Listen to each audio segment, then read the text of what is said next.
empieza el combate por todas las unidades, va por el lado del pues, punto de la 4 que le dicen por la Paleca, estaba la agrupación del Capitán Ale, va, muy buena agrupación, muy buena. No sé si en la retaguardia estaba la agrupación del Capitán Gavino, ¿verdad?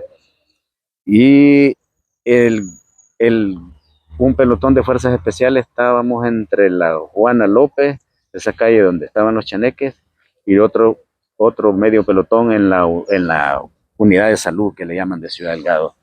Pero ahí fue difícil, o sea, no nos dejaban entrar, pues no lográbamos entrar, pues, o sea, la cosa habían tanques, todo, pues, y ahí nos reculaban ellos, los reculábamos nosotros, y así fue todo eso, ese combate, ¿verdad? Ese día en la noche.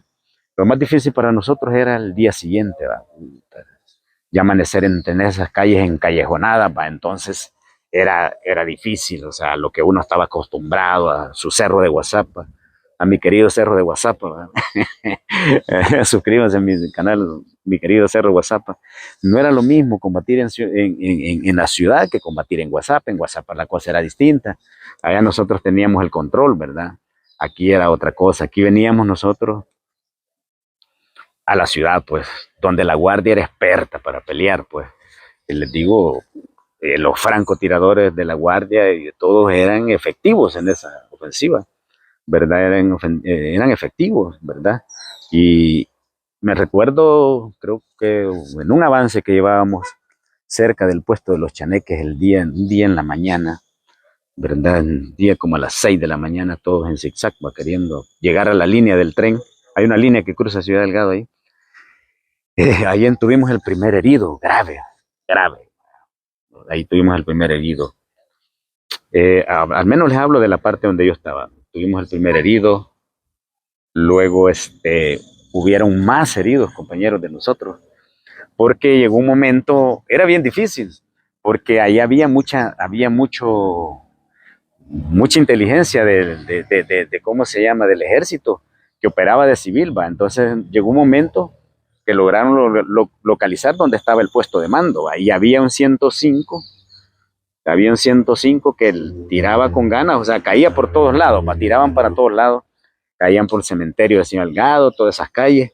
Había un 105, no sé si era de la Guardia o de la PH, pero ahí ese volado todas las noches. Había otros que los movilizaban en tanques, ¿va? Entonces, llegó un momento que se metían muchos soldados de inteligencia, de civil, y lograron descubrir dónde estaba el puesto de mando. Por cierto, el puesto de mando estaba en una casa que le dicen la Casa Mauda, ¿verdad?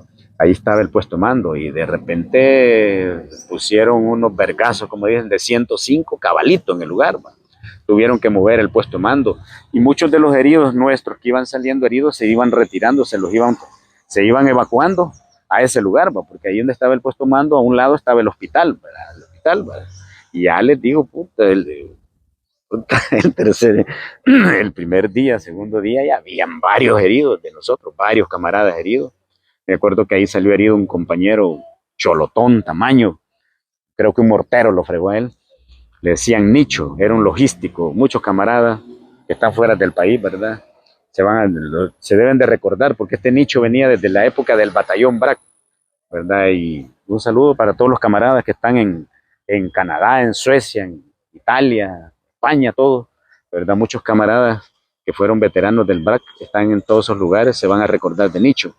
Allí murió Nicho, que un mortero 105, no sé, lo fregó, pues, ¿verdad? Ahí murió en ese lugar. Eh, Luego empiezan los combates, va un día, por decirle la agrupación del Capitán Ale, no sé si fue la tercera noche, segunda noche, ya la agrupación del Capitán Ale ya había llegado a donde le dicen la placita, ¿verdad? Ahí en la placita, ya con los combates ya había llegado a la placita de Ciudad Delgado, pues ya había cruzado casi la troncal, ya estaban adelante del centro de Ciudad Delgado. Nosotros estábamos en el centro, pero estaban más adelante ya para bajar a la troncal del norte, que en ese tiempo pasaba por allí, creo que pasaba por Ciudad Delgado, no me recuerdo, o no, pasaba más abajo.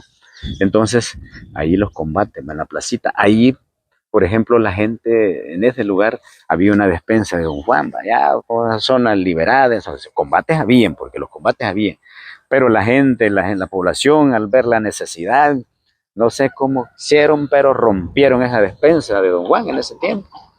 Pero en menos de un ratito habían vaciado todos esos lugares para la gente, del hambre, la necesidad, pues.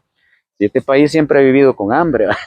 Entonces, vaciaron, bueno, me recuerdo haber visto unos que iban hasta por unas quebradas ahí por los chaneques, pero estaban puestos los chaneques para abajo, ¿verdad? Hasta con unas bolsadas de esos sacos de quintal con monedas de a peso, de Colón en ese tiempo, con coras, monedas de a 50, ¿va? Y otras con unos refrigeradores en el lomo, con bueno, de todo.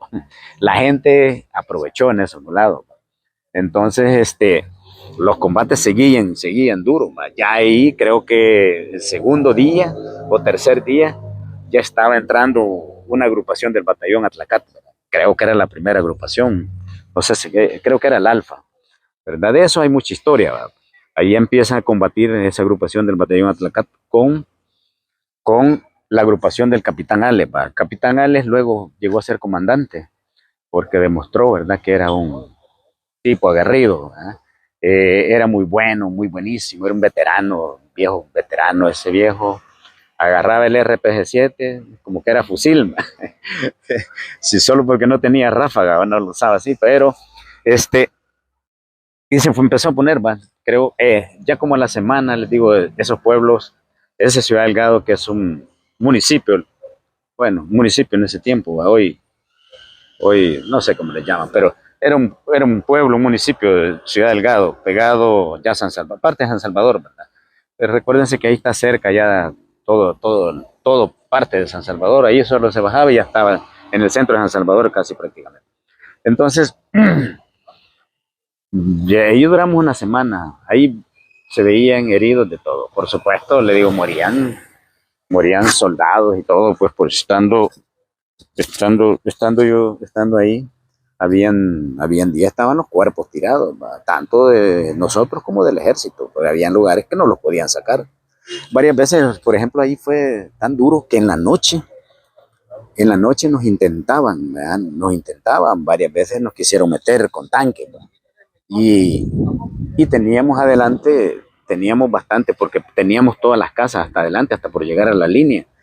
Entonces intentaba y en la noche se ponía sabroso aquello, pues aquella tronadera, los tanques y los RPG-7, va, tratando de pegarle los Lowe M72, que son unos desechables de fabricación gringa.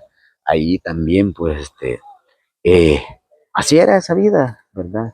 Me acuerdo que nosotros había un lugar ahí donde era un parque donde parqueaban unos camiones llenos de ¿cómo se llama? De abasto, ¿verdad? Porque había azúcar, todo lo de primera arroz, todo lo que necesitaba, frijol, todo lo que necesitaba.